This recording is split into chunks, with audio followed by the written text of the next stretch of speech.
Bienvenue à votre magazine de prédilection Kiosque. Je sais que vous êtes nombreux en train de suivre cette émission pour suivre des belles analyses et commentaires sur l'actualité politique en République démocratique du Congo. Au menu de votre magazine, cette tentative de coup d'État avorté, organisé ou orchestré par Christian Malanga et sa bande en vue de déstabiliser les institutions de la République démocratique du Congo, analyse et commentaires avec des questions profondes à travers nos invités sur ces plateaux.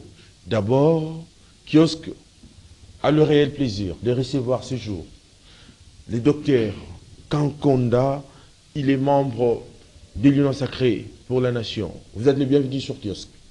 Merci beaucoup, monsieur le journaliste. Merci pour l'invitation.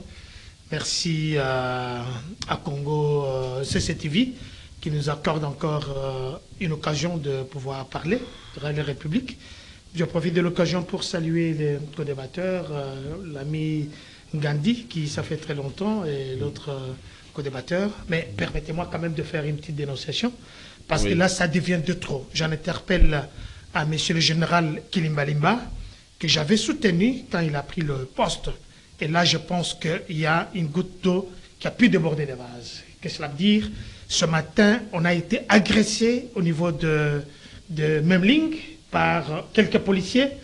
Ils étaient au nombre de 5. Mais avec le sous-traitant de la police, je ne savais pas que ça existait au moins 5 policiers en tenue civile avec de fausses cartes d'identité, des cartes de police. Oui.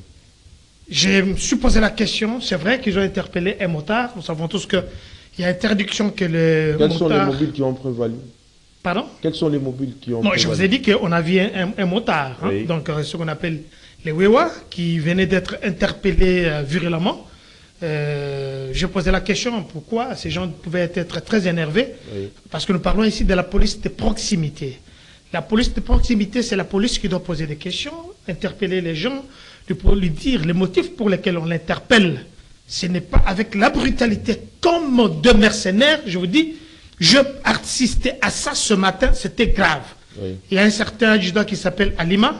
Je dis, je puis demander à ceux qui étaient en tenue civile, qui avaient des cartes, je dis bien de la police, mais qui ne sont pas de vraies cartes de la police.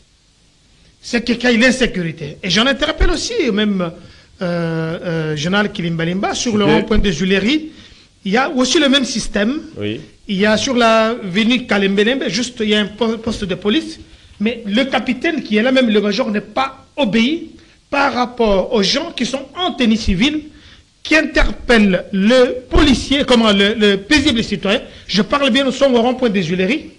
Ils interpellent tout ce qui passe comme les motards, alors que je me rappelle que le général Kilimbalimba avait tracé quelques frontières, oui, que nos amis là, le motard ne peuvent pas passer. Ah, oui. Et on interpelle ces gens-là. Quand on pose des questions, on nous dit qu'il y a un monsieur à ici au gouvernorat de la ville-province de Kinshasa, qu'on lui amène le dîme, je peux dire, la recette chaque soir, il faut parier, c'est très vraiment critique. Oui. Donc chaque soir, on doit amener l'argent et ces gens-là n'obéissent même pas à la police qui est là. Oui. Ils n'obéissent pas même au service de sécurité. Ces gens se trouvent dans un autre pays. Donc ils arrêtent quelqu'un, ils intiment l'ordre, il doit payer 100 000, qu'on ne lui donne même pas la quittance. Et j'en interpelle une fois de plus au général Kilimbalimba, si vous n'êtes pas en mesure d'assurer la sécurité des biens des citoyens, je pense qu'il est temps de dégager. J'en interpelle au général. Le chef de l'État parlait des erreurs du passé. Je pense que, mon général, vous faites partie des erreurs du passé. On m'a expliqué sur le rond-point des Huileries, on arrête les motards. Alors ces gens-là, ce sont comment je peux dire, des entrepreneurs. Et ce qui s'est passé ce matin sur l'hôtel Memling, oui, ça m'a laissé perplexe. Et j'en interpelle les autorités de regarder les gens civils avec des babouches qui interpellent tout le monde, qui n'ont même pas de carte. Ils ne sont pas identifiés, même pas lors de démission. Oui, je crois que votre appel va être entendu par les autorités pour endiguer cette réalité. Mais c'est Gandu, vous êtes le bienvenu sur Kiosque. Bonjour, Monsieur Kabeya, bonjour également à mes co-débatteurs, comme Monsieur Njoli. Oui. Salutations également à tous nos téléspectateurs. Et puis, je pense juste 30 secondes, même pas 20 secondes. Moi, je dis qu'on est dans la grande distraction. Plus personne ne parle de l'Assemblée nationale, du bureau qu'on devrait mettre en place. Oui. Plus personne ne parle du gouvernement qui doit être mis en place.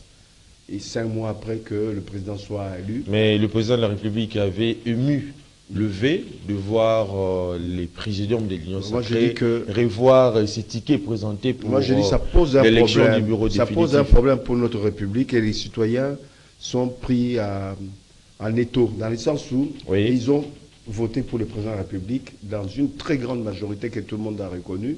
C'est lui qui a le pouvoir.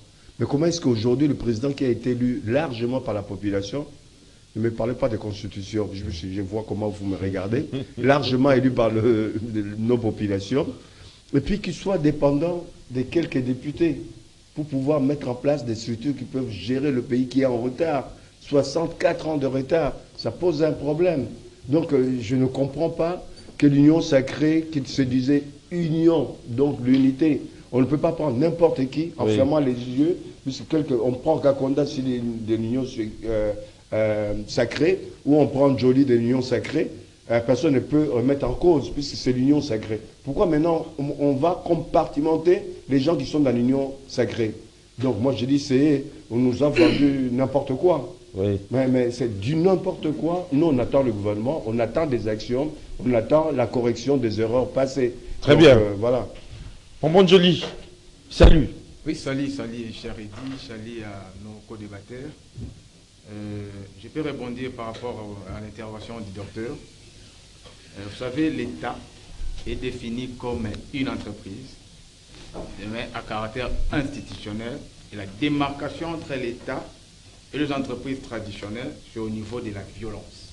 Oui. Lorsque l'État n'exerce pas le monopole de la violence, c'est-à-dire cet État est dépourvu de son autorité, cet État est inexistant.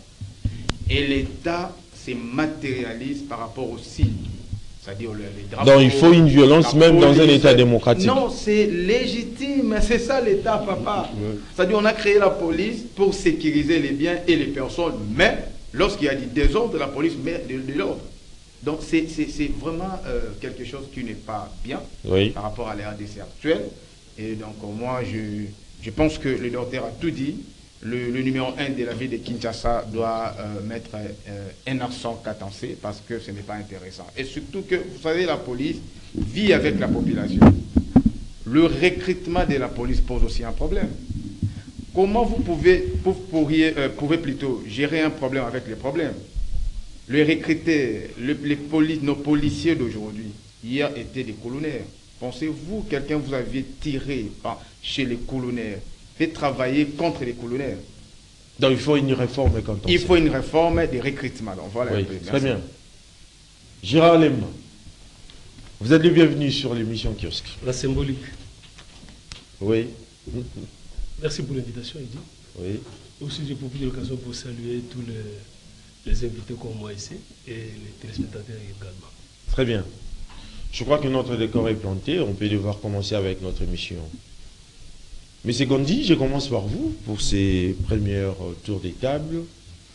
Lorsqu'un individu se retrouve dans une espèce de conspiration pour des faits criminels graves comme Priscia Malanga, faudra-t-il admettre aujourd'hui que c'est une affaire politique, une affaire d'État? Eh bien, déjà difficile pour qualifier ce coup-là. Certains disent que c'est un coup d'État manqué. Il y en a qui disent beaucoup de choses là-dessus. Pour le moment, je n'ai pas d'éléments pour pouvoir qualifier. Je peux supposer que c'est un coup d'éclat. Un coup d'éclat dans le sens où c'est aussi peut-être une possibilité de distraire les Congolais qui vivent un des moments les plus difficiles de leur histoire. Est-ce pour détourner l'attention des gens? Est-ce un coup d'éclat simplement ou un cinéma qu'on nous a monté en toutes pièces et mal monté en fait? puisque je ne comprends pas. Oui. Si on dit que c'est un coup d'État, même un primaire en politique peut savoir que pour faire un coup d'État, il faut réunir un certain nombre de conditions. Il faut des liens avec quelques politiques, il faut des liens avec quelques militaires, quelques policiers si possible. Il faut s'occuper des points névralgiques d'un État, d'une ville, notamment l'aéroport, la télévision, la radio. On n'a pas vu tout cela. Toutes ces conditions-là n'étaient pas réunies. Oui. Qu'est-ce qui explique que c'est un coup d'État? Mais un coup d'État manqué. Mais je ne pense pas que c'était un coup d'État. Comment les gens qui vont faire le coup d'État, ils arrivent au niveau du palais de la Nation et ils commencent à se filmer, à faire des commentaires alors que l'opération n'est pas terminée. Donc il y a beaucoup d'indices qui démontrent que... mais vous oubliez que concernant ces points névralgiques dont vous avez évoqué, le palais de la Nation l'est aussi, du fait que c'est juste, je dirais, un côté symbolique où le président de la République a aussi son bureau, a aussi son cabinet. Là, vous aggravez la situation. Moi, je voulais voir sous l'angle, dire que c'était un cinéma, puisque si vous avancez des arguments comme quoi c'était un coup d'État, même manqué, oui. mais ça pose un problème très grave pour la République. Comment est-ce que des individus viennent rentrer dans un édifice de l'État où vous dites que c'est névralgique aussi, je suis d'accord avec vous. Comment ils peuvent rentrer là-bas en toute impunité et que les services de renseignement, les services de sécurité ne sont pas là? Puisque c'est des endroits qu'on garde 24 heures sur 24. Il n'y a pas de défaillance. Quand un endroit pareil n'est pas bien gardé, on peut supposer que si c'est mal gardé, quid de nos populations, quid des gens qui habitent les quartiers éloignés, etc. C'est qu'on veut faire comprendre que tout le monde est en insécurité. Si on met le président de la République en insécurité, qu'est-ce qu'on peut dire de peuple, de vous, de moi, etc. au quotidien? Oui. Ça pose un problème. Il faut vraiment qu'il y ait une réqualification de cette situation-là. Oui. Puisque si l'État ou le gouvernement met en avant l'effet de coup d'État manqué, donc il est en train de se remettre en cause en disant que le rôle de l'État, du gouvernement ou de services spécialisés ne sont pas bien joués. Très bien. Ça pose un problème. Donc il faudra réqualifier, revoir, après enquête, etc.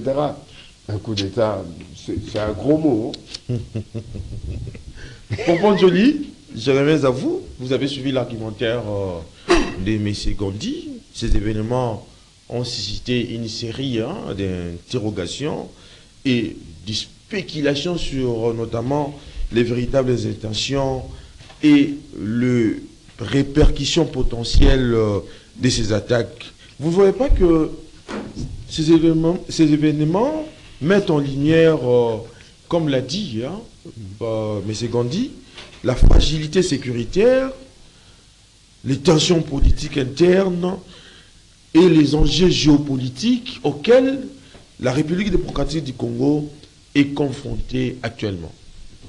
Mon cher Eddy, d'abord, ce qu'il faudrait se rappeler, c'est de se rappeler tout simplement qu'un coup d'État, mutinerie, putsch, ainsi de suite, ce sont des actes répréhensibles. Oui. C'est-à-dire c'est contre la constitution actuelle. Parce qu'il faudrait comprendre que à un moment donné, la RDC a changé des paradigmes. En 2006, il y a eu un nouveau pacte qui est cette constitution. Et cette constitution est issue de différentes rencontres plutôt, avec des différents belligérants. Où la RDC a été déchirée, il fallait se poser des questions en face, comment résorber la crise, comment est-ce que la RDC peut se retrouver sa superficie longtemps de 2 345 000 km², 410. Et à l'issue de ces différentes rencontres, de ces échanges plutôt, les Congolais se sont conglomérés pour dire, voilà, il nous faut une nouvelle constitution de la Troisième République. Oui. Où nous avons. Et parmi des assignations, nous nous sommes dit, plus question. Donc, le verbe rébellion, coup d'État sont conjugués au passé. Si vous avez besoin des élections, il faut aller 5 ans après l'organisation par la CNI, aller compléter. Donc il faut le faire par des voies démocratiques. Des voies démocratiques. Oui. Donc c'est-à-dire que nous condamnons cet acte-là avec beaucoup d'énergie. Et moi je me posais une question. Le Messie, la paix à son âme, est-ce qu'il a lu l'histoire? Parce que vous savez, Obama a dit, un sniper, c'est celui qui cible avant de tirer. Nous sommes au début du mandat. Le président prêtait son serment le 20 janvier. Nous sommes au mois de mai. Il n'a fait que 3 mois. Donc, il bénéficie de la légalité et de la légitimité. Les gens jouent avec la légitimité. C'est-à-dire que la légitimité, c'est un pouvoir octroyé par un peuple pour donner à un monsieur. C'est-à-dire, ces pouvoirs, au-delà de ces pouvoirs, il y a l'aspect spirituel. Donc, le monsieur a mal, comment dirais-je, a fait des mauvais calculs. Malheureusement, il a tenté de tout chambouler. Heureusement, le service a joué un bon jeu. Mais aussi pour cheater, parce que vous m'avez dit de cheater. Je ne sais pas si réellement nous avons des services de renseignement dans notre pays. Parce que les services de renseignement, en réalité, sont des services d'intelligence. Moi, chaque fois que je mange les liboquets vers l'Inzela Maï, là-bas, je me pose des questions. Il y a quand même une maison présidentielle à côté. Comment on peut nous laisser manger des liboquets ici? À l'époque d'Isaïe, vous savez, là-bas, c'était quoi? C'était des pelouses. Mobutu a planté des pelouses allemandes, françaises, ainsi de suite. C'était juste pour voir qu'est-ce qui se passe au niveau du fleuve. Est-ce que toute personne qui mange le liboquet là-bas, c'est tout normal? Moi, je pense qu'aujourd'hui, ce qui s'est passé les dimanches, ça doit interpeller nos services de renseignement, d'intelligence. On doit enlever tous les mamans maboqués là-bas pour mettre la pelouse et sécuriser l'endroit. Gérard Lema, l'attaque du Palais de la Nation, les sièges symboliques du pouvoir présidentiel a été menée avec, je dirais, une étonnante facilité. Les assaillants ont réussi à pénétrer dans les complexes avec une résistance minimale, leur permettant de filmer des vidéos, des propagandes, tout en occupant les lieux. Vous ne voyez pas que tel qu'elle a dit, Pompon Joly, cette situation soulève des questions sur l'efficacité de mesures sécuritaires et sur la préparation de cette attaque. Votre analyse? Merci, Eddie. Je réalise que le mot symbolique revient plus souvent dans ta bouche, c'est une bonne chose. C'est aussi mon organe de presse, ainsi parce que les gens finiront par les découvrir. Ok, merci pour la question. Déjà, j'ai entendu les confrères, je ne sais pas si les dire ici, je sais pas. Je m'excuse, peut-être que je ne maîtrise pas encore les noms. Je ne partage pas peut-être les termes ou les mots employés pour qualifier ce qui s'est passé le dimanche ici au Palais de la Nation. Mon co-débatteur à côté, à droite, a parlé du terme cinéma. Gandhi. Il a difficilement il a cherché des mots pour chercher à qualifier un peu l'action. Je ne partage pas en tout cas. Pourquoi je ne partage pas? Parce que je dois premièrement rendre grâce à Dieu du fait qu'il n'y a pas eu de dégâts, il n'y a pas eu de pluie. Et aujourd'hui, si nous pouvons être encore réunis comme ça, comme étant invités au kiosque, être suivis par beaucoup de Congolais qui nous suivent, que je salue encore, c'est parce qu'il n'y a pas eu pire. Quand il s'agit de sang, il y a, je crois, un langage approprié. Au moment où nous parlons, il y a eu 2 de nos vaillants policiers qui sont tombés dans la résidence Vital Kamerhe. C'est-à-dire que 2 familles, hormis la police, il y a encore 2 familles endeuillées. Alors, jusque-là, on n'a pas encore l'exactitude du bilan. Et à ce titre, nous ne pouvons pas venir ici, sur kiosque, utiliser des termes comme... Mais justement, lorsque vous parlez... Cinéma, là, je ne partage pas. Lorsque vous parlez de Vital Kamerhe, coup d'État contre les chefs de l'État, Félix Antoine Tshisekedi Tshilombo. Mais pourquoi viser Vital Kamerhe? Je pensais peut-être avoir l'État pour développer un peu ce que j'avais comme cheminement. Je vous en prie. Tu as encore relancé des choses peut-être que j'avais déjà pour développer. Il y a ceci dit. Je souhaiterais que nous commençons par cerner un peu la commune de la Gombe. C'est important. Pourquoi je dis ça?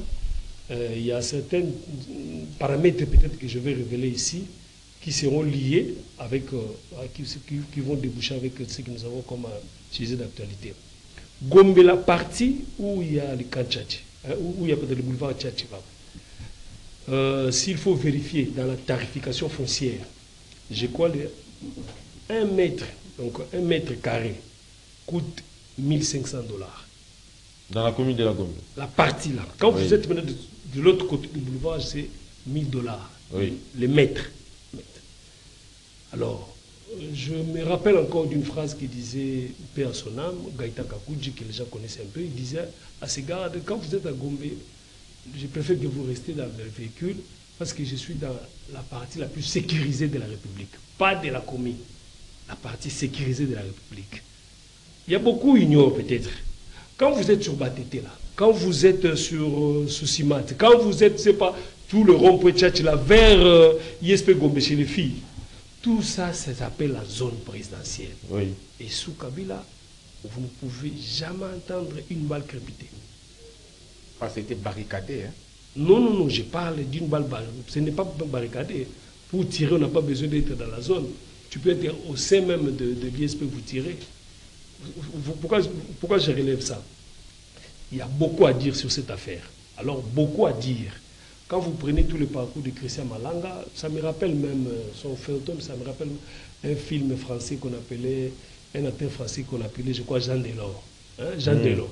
Hein, l'unique film où j'ai vu dans mon enfance, où l'acteur principal finissait toujours par être enterré. Hein, voilà un peu. Alors, il dit, pourquoi j'ai relevé un peu toutes ces tarifications foncières? C'est pour dire que c'est la commune la plus sécurisée, la plus IP. Oui. Alors, maintenant que ça vient, ça touche un peu l'autorité suprême du pays. Il y a beaucoup à dire. J'ai lu, beaucoup de confrères parlent que ça a commencé à Mbinza vers Pigeon. C'est faux. Si les confrères peut-être peuvent revoir, ce n'est pas sur Mbinza. C'était sur l'avenue au Congo, bien sûr Calipène, mais ce n'est pas à Pigeon.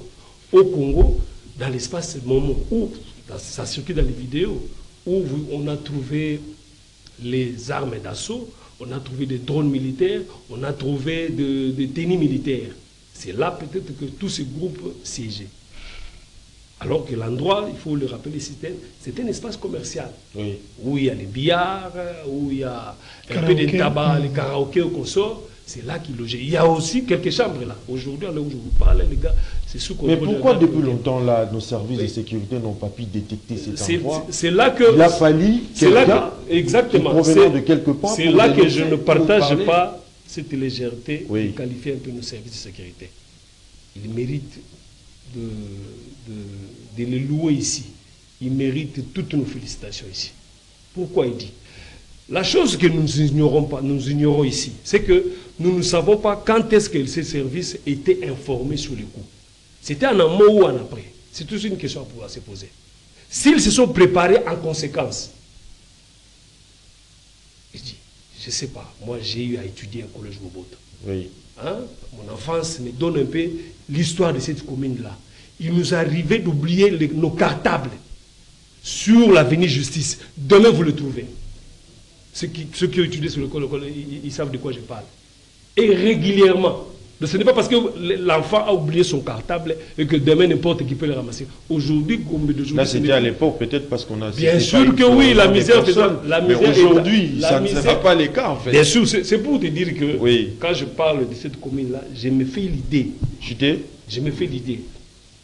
Ils ont débarqué au palais de la Nation, mais avec une facilité que je ne comprends pas. Oui. Une facilité que je ne comprends pas.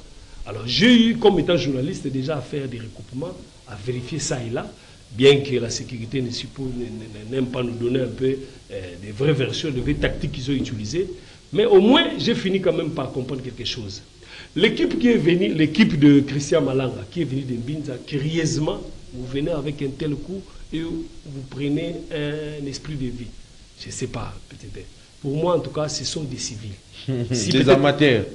Des civils. Hein, je ne vois pas... Ça ne peut que être l'effet de quelqu'un qui a plus regardé le film de Jack Bauer, pour avoir plus regardé le film de Jack Bauer, hein, et dans cet élan-là, hein, il a mûri un peu une certaine révolution, et voilà qu'il a tenté de le mettre en application, malheureusement. Hormis peut-être Christian Malanga que nous connaissons de son passage à l'armée comme étant militaire, tous sont des civils. En tout cas, à ce que j'ai compris. Un militaire formé, même nos policiers ici, ne s'hasarderaient pas à emboîter les pas de ce genre d'opération. Il commence, il voit... Quand j'ai entendu que c'était à la résidence de Vital Kamerhe, je me suis dit, de quelle résidence il s'agit-il? En tout cas, souffrir que je le dise, est-ce que c'était la résidence qui est en face de Jekoko, ici, à côté du casier judiciaire? Est-ce que c'était la résidence qui est sur l'avenue Pumbo, là où était le PPRD? Ou c'était la résidence qui est sur Ouganda? Je m'excuse. Hein? Nos autorités ont un peu de parcelles partout. Après vérification, on m'a dit que c'était la résidence sur l'avenue des ambassadeurs, non loin de Fayoulo. Donc c'est à moins de 500 mètres hein, de la palais de la Nation. Oui. Les assaillants, s'il faut les qualifier ainsi, ont commencé à tirer dans la résidence de Vital Kamerhe. Mais c'est toute la zone qui était déjà alertée. Quand je vois un peu ce qu'ils se disent au niveau des réseaux sociaux, je me dis, bon de toute façon, chacun peut-être j'ai cette déformation de ma profession. Le gars des Républicains dans Séguécha était déjà alerté, puisqu'il y a eu déjà crépitement de balles dans la zone proche du palais de la Nation. Oui. Et facilement, les gens se sont retrouvés à l'enceinte même de la maison du palais de la Nation. Cela veut dire que expressément, nos militaires, nos gardes, nos vaillants gardes républicains, les ont laissés passer, on les a piégés. On les a piégés, c'est ainsi que, puisque vous les appelez vaillants. Pour prouver effectivement, ce sont des civils. Premier réflexe, c'était de faire des vidéos. Oui. Ne sachant pas qu'ils étaient déjà, comme on dit, la zone était déjà bien quadrillée, bien encerclée. Mais là où ils se sont fait prendre, c'est quoi? Quand on a donné la première détonation du lobby qui est descendu à Brazzaville pour prouver si c'était la dispersion, la débandade. Donc, bien qu'armés, ils n'ont même pas pu faire face. C'est à ce moment-là qu'ils ont été pris l'un après l'autre. Il y a beaucoup à dire, peut-être, je ne veux pas peut-être monopoliser la parole, mais en tout cas, un peu d'égard par rapport à nos vaillants services de sécurité et de renseignement, surtout de nos phares de comme de la police. Ils ont abattu un travail des professionnels. Si les gens ne se rendent pas compte, tout ce qu'ils voient un peu, tout ce qu'ils constatent un peu comme balade dans les palais de la Nation, moi également, en première vue, je n'ai pas supporté. Ça a exposé la vulnérabilité de la sécurité, la vulnérabilité des systèmes de sécurité du chef de l'État. Mais au fur et à mesure que j'ai eu à prendre les informations, j'ai compris que c'était tout un piège. Il fallait les laisser se faire prendre. Très bien. Monsieur Kakonde, je reviens à vous. Plusieurs observateurs se demandent aujourd'hui comment une telle intrusion a pu se produire sans alerter immédiatement les forces de sécurité. Les palais de la Nation, comme l'a dit Gérard Lema, étant l'un des lieux les plus sécurisés de la République démocratique du Congo, devraient être protégés par des mesures sécuritaires renforcées, comprenant des gardes armés, des systèmes de surveillance sophistiqués et des protocoles d'intervention rapide. Tout ça dans les soucis de sécurité cet endroit. Mais pourquoi cet état des choses? Merci beaucoup pour la question. Je vais d'abord dire que l'âme de cet individu crie en enfer parce qu'on n'a pas droit à revivre encore ce qui s'est passé, que son âme vraiment brûle en enfer. Je pèse bien mes mots. Nous sommes des Bantous et je ne peux pas vouloir que la vie de 120 millions de Congolais puisse... oui. Je suis en contradiction avec mon ami Gandhi qui parle d'un cinéma. Lui et moi... C'est une interrogation. J'ai dit, est-ce un cinéma coup d'éclat? C'est une interrogation. Dans tout ce que vous avez dit, vous êtes vraiment à côté de la plaque. Que vous et moi, nous sommes restés trop longtemps à l'étranger. Et vous connaissez très bien Christian Malanga. Vous connaissez bien qu'il est allé partout pour acheter les armes, visiter, que ce soit en Slovénie, en Russie, un peu partout où c'est monsieur de parti. Et vous savez que dans sa tête, il avait que cette passion de venir diriger ce pays est nostalgique de Mobutu. Vous et moi, on a grandi dans l'état de Mobutu. Nous sommes nés, nous savons que le régime Mobutu, c'est un régime dictatorial.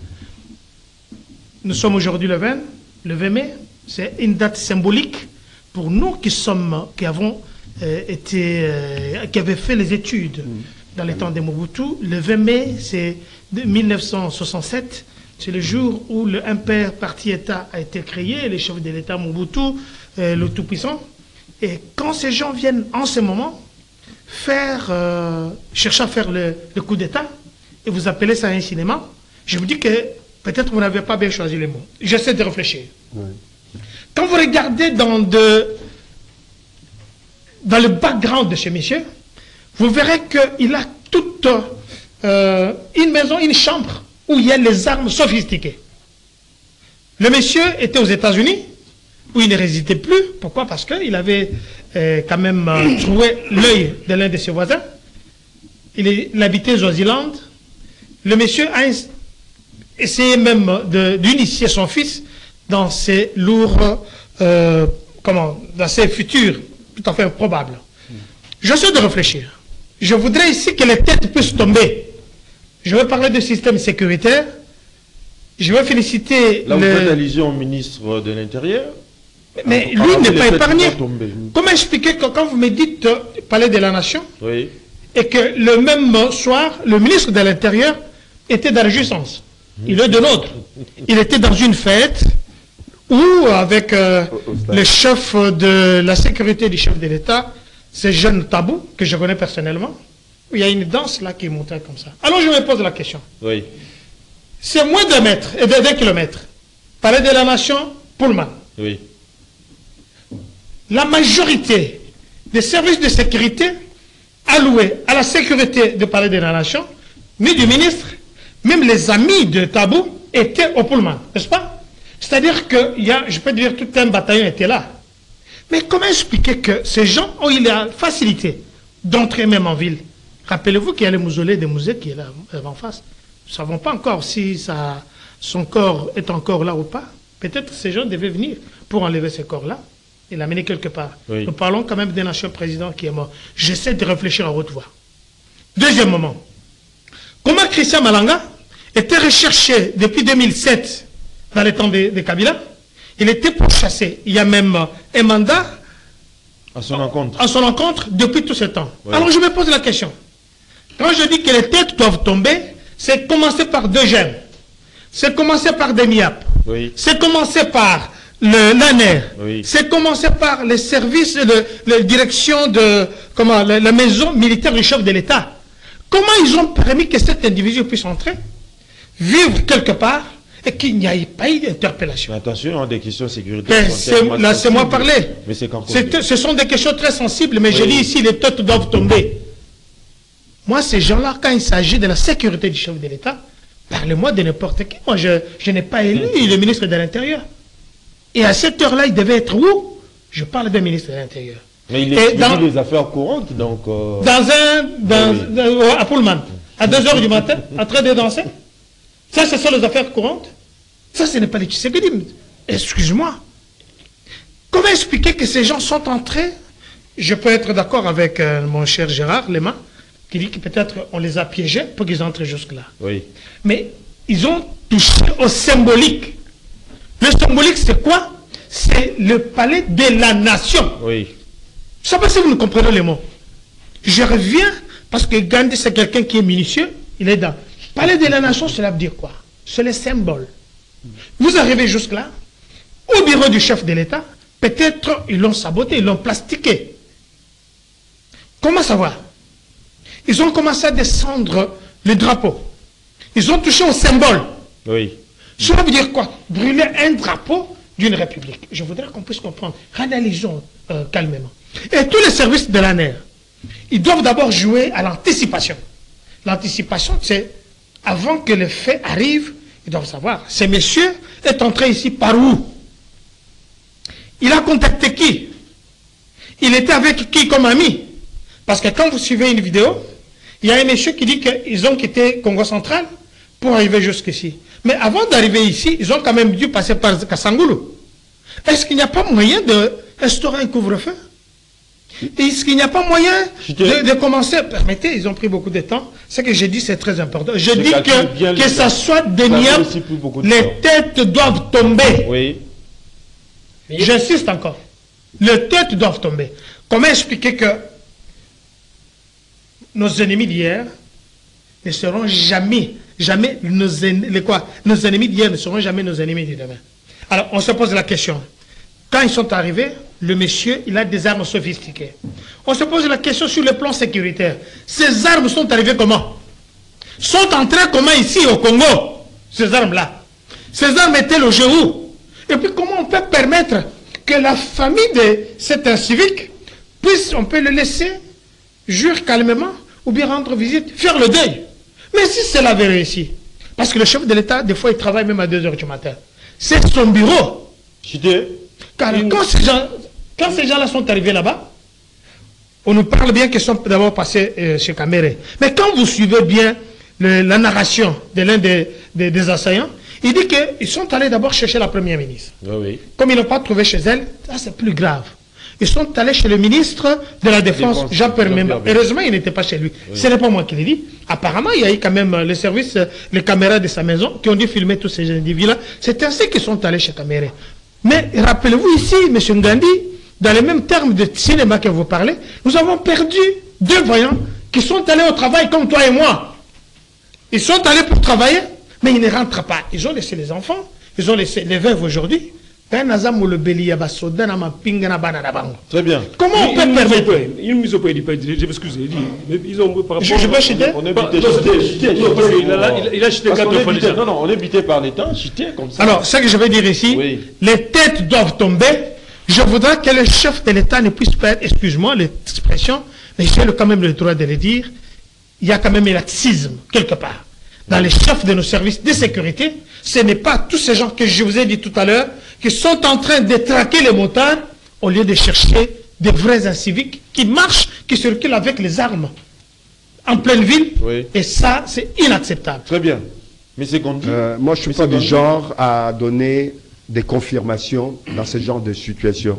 Vous avez la légèreté de dire, il y a eu ceci. Moi, je me suis interrogé à savoir si ce n'est pas du cinéma, si ce n'est pas une distraction ou un coup d'éclat. Il y a eu du sang, mon frère. C'est mon tour, monsieur. Il y a eu du sang. Je te rappelle simplement qu'il y a eu du sang. Mais c'est Gérard, laisse-lui. Les familles sont... Je pense, à mon humble avis, oui. S'il n'y a pas eu du cinéma, je m'interroge là-dessus, ou un coup d'éclat... Et vous persistez? Je persiste et je signe. Mais qui est derrière le cinéma? Ouais, mais c'est la grande interrogation. Le mobile profite à qui? C'est ça, la bonne question c'est ça. Puisque si réellement c'était un vrai coup d'État, en principe nos militaires, vous savez qu'à un moment donné ils sont limités, ils voient les assaillants comme ça, ils auraient éliminé tout le monde. Heureusement, dans le groupe, il y avait déjà... Non, il ne faut pas les malmener, il faut... On peut se poser... Vous savez combien sont morts? Non, je vous ai laissé parler religieusement, mais laissez-moi terminer mes idées. Terminer, vous avez ma protection. C'est un débat. On tue un jeune qui travaille d'ailleurs avec Mme Nyakero dans sa fondation. On le tue à Delvaux. Pour confisquer sa Jeep. Ils ont pris sa Jeep. Toujours le cinéma. Non. Moi, j'ai toujours le cinéma. Il y a la police tout le long. Si la police de Delvaux n'a pas l'information, ou s'il a eu l'information en retard, doit signaler à d'autres polices ou généraliser l'information. Il y a eu telle chose qui s'est passée à Delvaux, oui. Il y a eu dans telle circonstance. Il faut alerter la police en général, quand c'est bien organisé. Et ils ont le temps d'arriver, de traverser. Si c'était contre le président de la République, ils seraient partis en Galiema.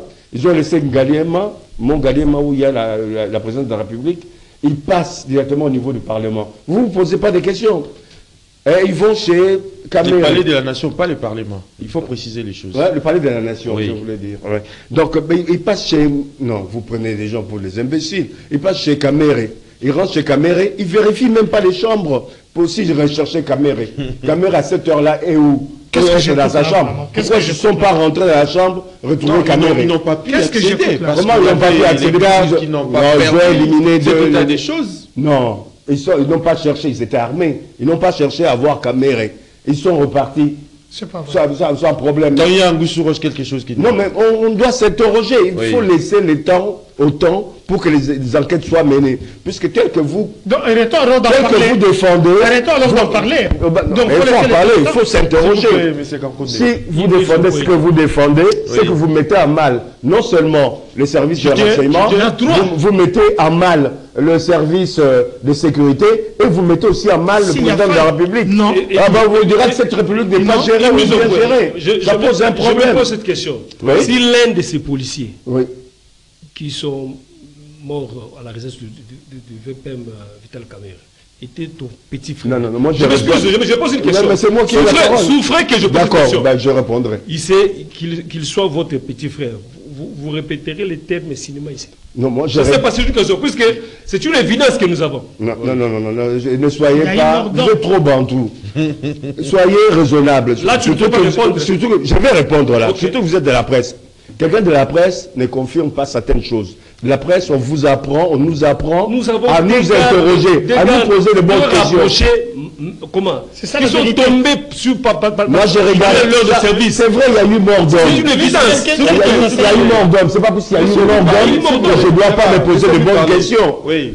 Mais si vous avez déjà tous les éléments, faites le rapport cet après-midi. Le président aura le rapport sur son bureau et puis les décisions seront prises. Très bien. Vous n'avez pas des éléments, donc vous voulez...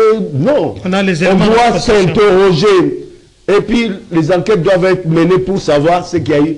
À qui? D'ailleurs, c'est là que je suis d'accord avec Dr Kankonda. À qui profitent les crimes? Si on peut s'interroger ainsi. Puisqu'il y a anguille sous roche. Oui. On ne peut pas dire aujourd'hui, ah non, c'était des assaillants, ils voulaient à la tête du président, etc. Il y a anguille sous roche. Il faut qu'on arrive à démêler les chevaux. Il faut arriver à démêler les chevaux pour avoir des conclusions. N'allez pas vite en conclusion. Moi, je reste au niveau d'interrogation. Était-ce un coup d'État réel? Était-ce un coup d'éclat ou une distraction, voire même un cinéma? Très bien. Donc, des réponses seront apportées. Pompon Joly, je reviens à vous. Faudra-t-il admettre que les implications d'une telle découverte seraient profondes en remettant également en cause ou en question la loyauté des forces de sécurité, mais également la stabilité du gouvernement congolais dans son ensemble par rapport à cet état des choses? Non, mais c'est clair. La question a une partie de la réponse. D'abord, vous voyez toutes les réclamations depuis une belle lurette ou de révolution portent toujours le nom d'Isaïe, oui, avec un drapeau d'Isaïe. C'est quoi la question qui est derrière ces drapeaux-là? C'est juste pour dire que à l'époque d'Isaïe, l'intégrité territoriale était respectée. À l'époque d'Isaïe, le Rwandais ne pouvait pas dire quoi aux Zaïre. Aujourd'hui, cela n'est pas le cas. À l'époque d'Isaïe, lorsque vous êtes devant un garde civil, c'est-à-dire que vous sentez que vous êtes sécurisé, il y a du respect. Et aujourd'hui, l'autorité de l'État s'est effritée parce qu'il y a un drapeau du Congo. Donc, c'est-à-dire c'est juste une question, si l'RDC peut nous ramener avec nos valeurs anciennes, les valeurs républicaines. Donc, c'est juste ça. Donc, redorer les blasons encore ternis. Voilà, c'est ça. Donc, oui, ce n'est pas qu'on a besoin que l'RDC puisse retrouver l'ancien nom d'Isaïe, mais le valeur républicaine que l'RDC a perdu. C'est pour cela ces assaillants réclament toujours. Il n'est pas le seul. Il y a plusieurs mouvements qui portent le nom d'Isaïe. Zaïre, Zaïre, Zaïre. Pourquoi Zaïre? Aujourd'hui, vous avez un général d'armée qui a géré les deux pays au même moment. Depuis le monde contemporain a commencé, on n'a jamais vécu ça. Il est général en RDC, il est général au Rwanda. On n'a jamais vécu ça. Vous avez quelqu'un qui n'en a même pas une petite portion d'une nationalité congolaise, mais j'ai une grande institution. Donc, vous voyez, donc, c'est-à-dire que l'intégrité territoriale est mise à mal. Oui. C'est pour cela que les assaillants, systématiquement, réclament l'autorité réelle de l'État. Parce que l'État est né d'abord par les cendres de la guerre, avec quelques ministères traditionnels que nous appelons les ministères régaliens, 6 ministères, entre autres, ministère de la Défense. Pourquoi Défense? Parce qu'il y a eu des quiproquos, il y a eu des crises. Comment sécuriser notre... Moi, aujourd'hui, j'ai passé des militaires, apparemment. On court derrière l'État. La première fois que j'ai eu la parole, j'ai parlé que 2 minutes. Oui. La deuxième fois, je vous accorde alors. C'est-à-dire quand l'État est né, oui, avec des ministères traditionnels ou régaliens. Parmi les ministères, il y a le ministère de la Défense. Pourquoi Défense? Parce qu'avant la création de l'État, il y a eu des guerres, il y a eu des quiproquos. Comment régenter, comment sécuriser notre espace? Il faut un ministère de la Défense. C'est-à-dire le ministère de la Défense est pour sécuriser l'intégrité territoriale. Ce n'est pas pour négocier d'abord la guerre. Parce qu'en relation internationale, au-delà des définitions, il y a d'abord la guerre. C'est-à-dire que sans la guerre, on ne peut pas parler d'une relation internationale. Et alors, ces assaillants réclament le retour de nos valeurs républicaines, les Zaïre d'antan. C'est ça la réclamation. Donc moi je pense que Ça doit interpeller les chefs de l'État. Oui. Ça doit vraiment interpeller parce qu'il y a eu des lois votées au niveau de l'Assemblée nationale, telles que la loi sur la programmation militaire. Hier, nous avons un budget de 3,5 quelques millions de dollars. Aujourd'hui, nous avons un budget de 1,5 milliard, donc 10%. Alors, ces budgets-là ne font absolument rien. N'est-ce pas?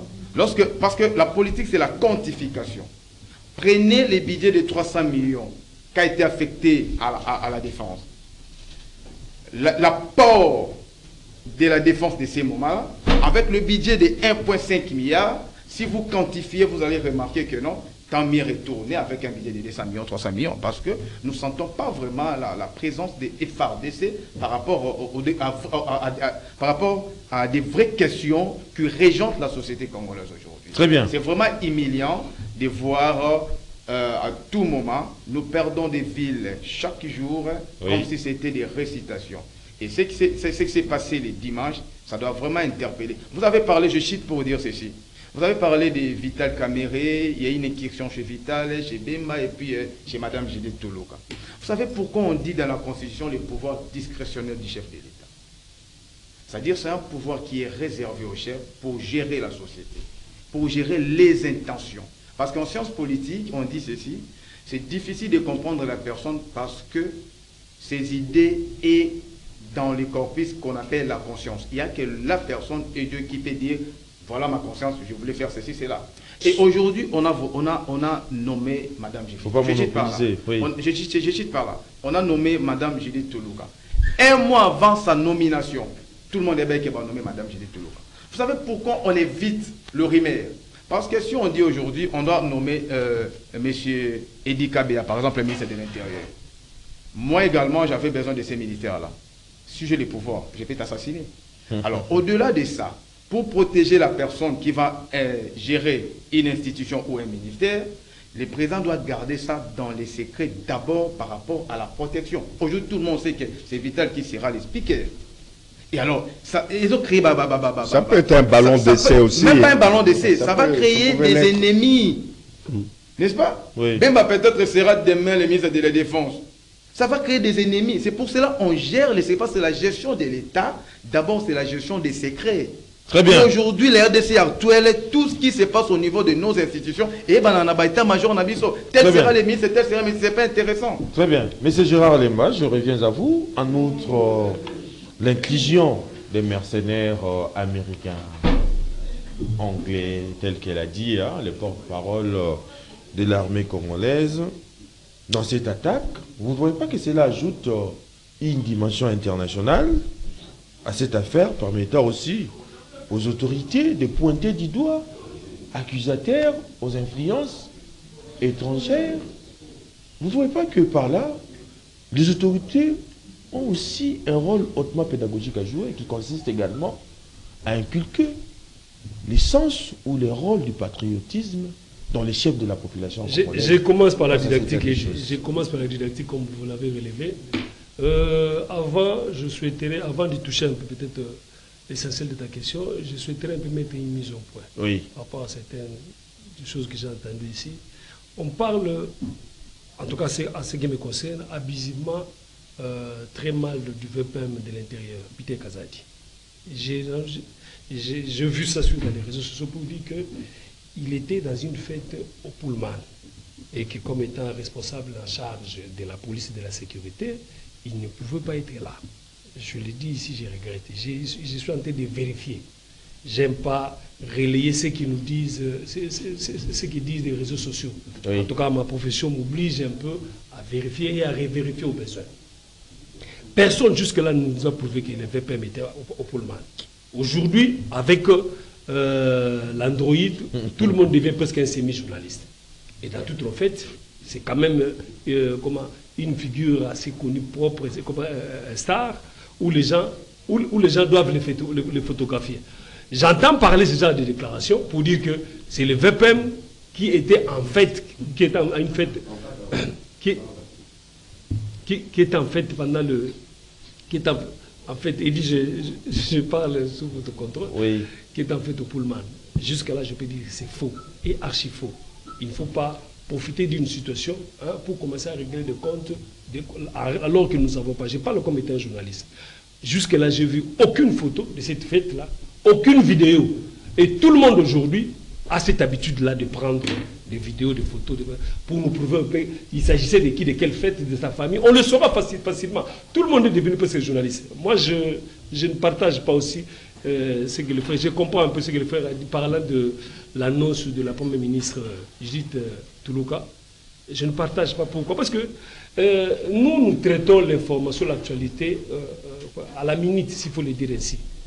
Mais si il y a, dans un mois, nous avons écrit, nous avons annoncé, c'est probable que ce soit un écho. Pourquoi? Parce que le chef de l'État a eu à donner cette promesse en pleine campagne.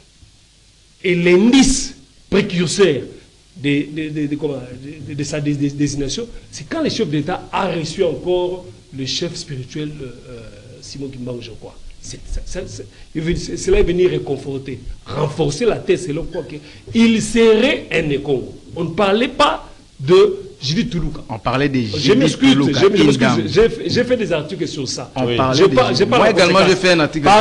Parmi les noms qui étaient cités, les Nekong, alors, on a cité, c'est lui qui est le On a cité que deux noms. Le Dirkaba, tu sais c'est quoi? Et pauvre Samba. Non, le Dirkaba, je veux parler. Wameso. Oui. On a parlé de Mokoko Samba. Et puis viendra le nom. C'était les noms parmi sur la liste. C'était les mises au point où je tenais un peu. Je vais un peu parler d'une manière globale. N'oublions pas que dans ces pays-ci, un jour, j'étais encore étudiant, on a abattu le chef d'État, Mosé Kabila. Laurent Désiré Kabila. Personne ne sait, personne ne peut dire aujourd'hui s'il y a eu combien de morts, tout simplement parce que le chef d'État a été abattu. Personne. Donc parlons ça avec beaucoup d'égards, avec beaucoup de sérieux. Il y a des responsables qui nous suivent et ils profitent un peu de ce qu'ils nous donnent comme matière ici. C'est arrivé jusqu'au palais de la nation. Cela ne dit pas seulement, ce n'est pas la preuve que nos systèmes de sécurité est fragile. Non. Si ça faisait partie des tactiques militaires, de les laisser entrer, en tout cas, je répète ici, bravo à nos services de sécurité. Je prends le cas de... Je vais un peu peut-être souligner encore le cas de Mouzé. Oui. Mouzé a été abattu, mais qu'est-ce qu'on n'a pas appris après son assassinat? On nous dira, peut-être je vais dire ça ici aujourd'hui, ça n'a jamais été peut-être révélé. On nous dira que quelques mois avant son assassinat, il y a eu un groupe à l'époque, on les appelle les PPU, hein, un groupe de gardes républicains à l'époque, qui avait les codes du coffre-fort. Oui. Ils habitaient l'hôtel Okapi. Qu'est-ce qu'ils faisaient? Un groupe de 4, je ne sais pas par quelle magie ils ont pris ça, puisque nous apprenons que les coffres-forts se trouvaient au palais de Marbre à l'époque. Les 4 là, chaque jour, puisque le jour où ils doivent être au service, il ouvrait le coffre-fort, avec la complicité de ces 4 là, et à son tour, il prenait tout ce qu'il pouvait amener chez lui à la maison. Ce n'est pas un mois, ou peut-être 2 mois après. Ce sont ces éléments ici qui prouvent qu'il y avait déjà des failles. Le fait d'amener, je sais pas, les coffres-forts de la Banque centrale au niveau de la résidence, voilà ce qui nous a amené. Si quelqu'un, peut-être à l'époque, avait eu à les dénoncer, il serait mal vu. C'est comme ça ici, peut-être que je dois aussi saluer le courage de mon frère Israël Moutombo. Pourquoi? Parce que généralement, c'est genre des dossiers de lampadaires et consorts. Une fois que le journaliste dénonce ce genre d'histoire-là, il est en insécurité. Mais maintenant qu'il a pris son courage de le dire, il pouvait les monnayer. Il pouvait les monnayer, personne ne le saura aussi. Il a eu son sens du patriotisme pour dénoncer tout ce qui a été. Donc, je cours avec le temps. Il y a beaucoup à dire, mais ok, merci en tout cas. C'était quelques mises au point. Monsieur Kamkonde, Gérard a évoqué les cas de Mouzé Laurent Désiré Kabila. Et dans cette affaire aussi, il y a eu Rachidi qui est décédé, tué en même temps. Il est parti avec une grande part de vérité. Mais aujourd'hui, des plis avec les décès rapides du leader comme Christian Malanga empêchent également toute interrogation objective des putschistes par rapport à cette affaire. Vous devez savoir qu'il n'y a pas très longtemps que le cardinal Ambongo a fait la déclaration pour dire que dans ce pays, il faut avoir un homme fort qui doit venir prendre le pouvoir. Scholl a fait la même déclaration à Bruxelles pour dire que, vu le contexte, il faut qu'il y ait un homme fort. Donc ils sont complices. On a vu Malanga en photo avec tous ces leaders religieux. Alors je me pose la question. Ici, il y a quand même quelques Américains qui ont été interpellés. Oui. Dans la mort de Mouzé, on a vu aussi qu'il y a eu quelques Américains qui étaient là. Quand je dis les têtes doivent tomber, c'est parce qu'on doit savoir comment ces gens sont arrivés ici. Ils sont entrés par quelle porte et qu'est-ce qu'ils ont fait. Est-ce que c'est une déclaration prémonitoire d'un homme fort qui devait venir? Parce qu'on a vu dans une photo qui est devenue virale, là, Cardinal Ambongo avec le monsieur là de l'église du Christ au Congo, Oui. posé avec le monsieur. Et la question qu'on se pose aussi, c'est nos relations avec Brazzaville, dont on a vu le monsieur, Malanga bien sûr, Récit par les officiers. récit par les officiers de Congo-Brazzaville. Oui. Avant de commettre le forfait, je me pose la question si nous sommes toujours dans la théorie du cinéma. Je reviens pour dire que le palais de la nation doit être, c'est un endroit dans notre République, que ce soit l'Assemblée nationale, que ce soit le Sénat, que ce soit le président de la République, où on doit avoir la sécurité, même nocturne, avec des infrarouges. Il y a un périmètre que personne ne peut traverser, même si on avait mis des appâts pour comment interpeller ces gens-là. Je parle bien que c'est le bureau du chef de l'État. Peut-être ils l'ont plastiqué, et ça, c'est un sabotage. Je suis content, je vous ai dit que l'âme de l'illustre disparu repose en enfer. Alors on se pose la question, parce que le monsieur a appelé aussi à amener son fils de flirt d'âge, le fils qui n'a jamais travaillé, qu'on voit exhiber avec beaucoup d'argent, comme le fils de Caméré. On a vu l'autre fois, je n'ai rien contre lui. Alors, on se pose la question. C'est son évêque. Est-ce Massaro. Excuse-moi, moi je ne connais pas les liens, je n'ai rien contre lui. Oui. Alors on se pose la question. Est-ce que cette façon ostentatoire d'exhiber le butin, d'avoir de l'argent, exhiber, voilà l'argent, est-ce que ça n'attire pas aussi la convoitise des autres? Oui. Pourquoi il a été choisi? Pourquoi il a été attaqué? Au lieu d'attaquer les autres, ça sont des questions qu'on se pose. Comme on nous dit qu'il veut vivre longtemps, doit vivre caché, on doit se poser la question, est-ce que le cardinal Ambongo jusque-là, il a condamné ce qui s'est passé? Est-ce que Moïse Katumbi a condamné?